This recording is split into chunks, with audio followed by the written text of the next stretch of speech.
KNN TV news. దేశమంతా బేటీ పడావో అని ప్రచారం చేస్తున్న బీజేపీ పార్టీ నాయకురాలు డీకే అరుణ తన సొంత ఇలాకాలో మహిళా అక్షరాస్యత 23% మాత్రమే ఉంటే ఏం చేస్తున్నారు? గద్వాల విషయానికి వస్తే ఇంకా దారుణం ఏంటంటే 49.8% మాత్రమే ఇప్పటికీ కూడా మన లిటరసీ పర్సెంటేజ్ ఉన్నది. అందులో మరి ముఖ్యంగా మహిళలది చూసుకున్నట్టయితే 39.4% మాత్రమే మహిళా ఎడ్యుకేషన్ ఓవరాల్ గద్వాల్ జిల్లా 2 నియోజకవర్గాలు కలిపి ఉన్నది. ఇక పర్టికులర్గా కేటితోటి మండలం ఏదైతే గట్టు నుండి విడిపోయి కొత్త మండలం అయిందో అక్కడ చూసుకుంటే లోయెస్ట్ 33.77% ఓవరాల్ లిటరసీ రేట్ ఉంటే మహిళలది అత్యంత దారుణంగా 23% మాత్రమే ఉన్నది.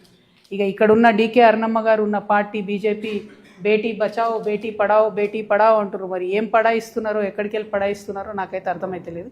ఆవిడ సొంత జిల్లా సొంత ఇలాకా గద్వాల జిల్లాలో కేటిదొడ్డి మండలంలో మహిళా అక్షరాస్యత రేటు 23% ఉంటే డీకే అరుణమ్మ గారు ఏం చేస్తున్నారు? నేను ఈ ప్రశ్న సూటిగా అడగదలుచుకున్నాను.